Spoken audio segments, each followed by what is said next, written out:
That literally causes the buildings we worship in to begin to shake under the piece of cloth. The piece of cloth became empowered, and when it touched someone, they were healed by the power of God.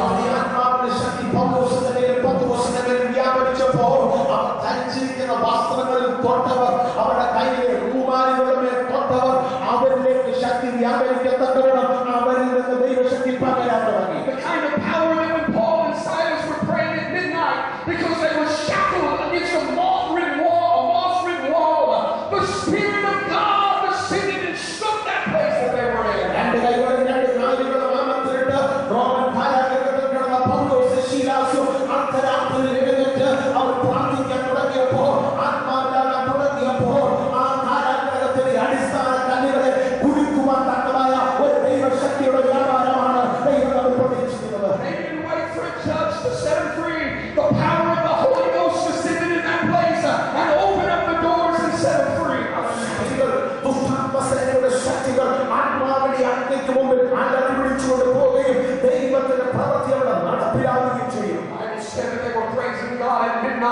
the power of that worship went through the atmosphere and the hemisphere and the stratosphere and reached the very throne of God.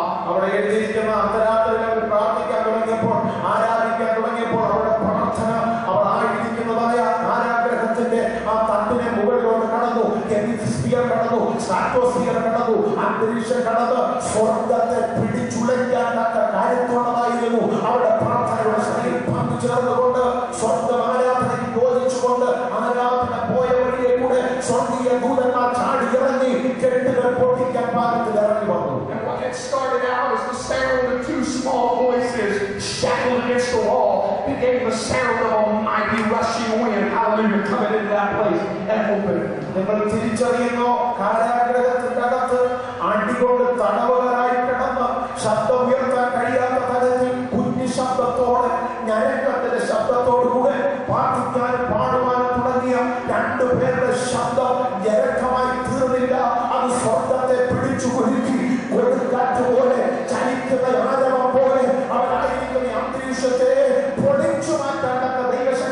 True test of the power of God is not whether or not it's shaking us, it's whether or not it's shaking the world around us. ദൈവത്തിന്റെ ശക്തിയുടെ ഏറ്റവും വലിയ ലക്ഷണം നമ്മൾ കുലുക്കുന്നതല്ല, നാം ആയിരിക്കുന്ന ആ സ്ഥലത്തെ കുലുക്കാൻ കഴിയുമെങ്കിൽ അതാ ദൈവശക്തി. The question is not, do I have the Holy Spirit? The question is, does the Holy Spirit have me?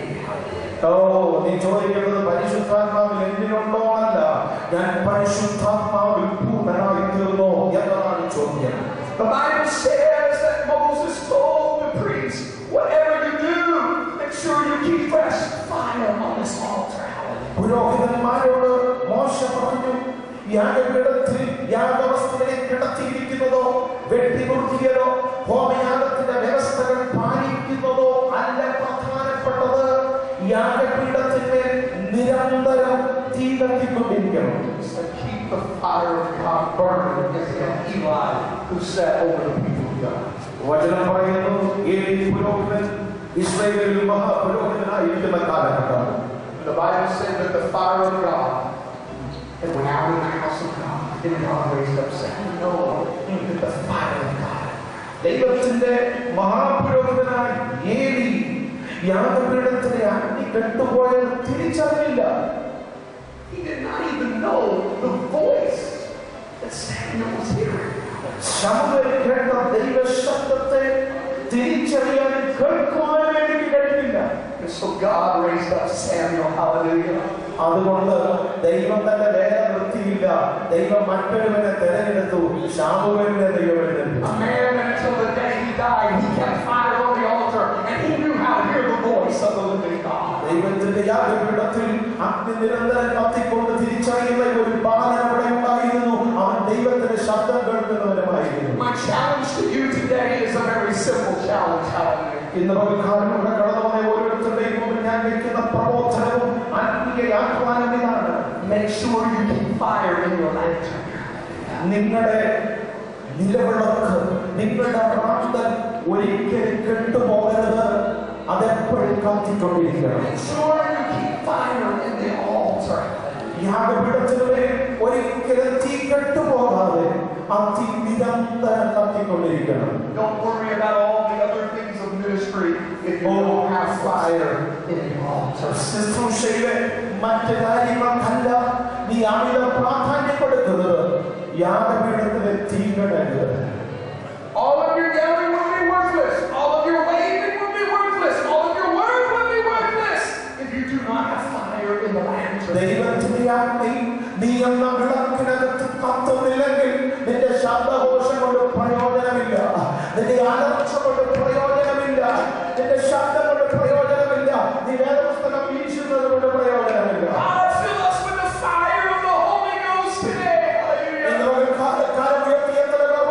പരിശുദ്ധാത്മാവേ, ഒരു പുതിയ തീ കൊണ്ട് എന്നെ നിറയ്ക്കണമെന്ന് പറയാൻ ആഗ്രഹിക്കുന്നുണ്ട്.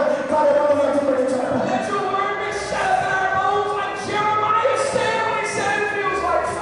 ദൈവത്തിന്റെ വചനമസ്തികളിൽ തീ പിടിക്കുന്നത് പോലെ, യെരമ്യാവിൽ പകർന്നതുപോലെ എന്റെ അസ്ഥികൾക്കുള്ളിൽ ഈ തീ പടരണമെന്ന് ആഗ്രഹിക്കുന്നവരോട് പ്രാർത്ഥിച്ചാൽ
Jesus Christ of Nazareth. Amen. Amen. Thank you. Shall we join our hands together and praise and worship the Lord? Thank you, God, for such a powerful, refreshing, knowing the message. May the Lord bless you in the days to come. Okay, you ready with this? ചെറിയ സാധാരണ graduation സർവീസായിട്ട് വിടാതെ നമ്മെ തന്നെ ദൈവസഭയിൽ പുതുക്കുന്ന day for a fresh fire shall we wait upon the Lord, call upon the Lord, cry unto the Lord to send, and make sure that before you leave this place you receive that fire. Amen. Confess me. Now I urge the choir to lead us in singing.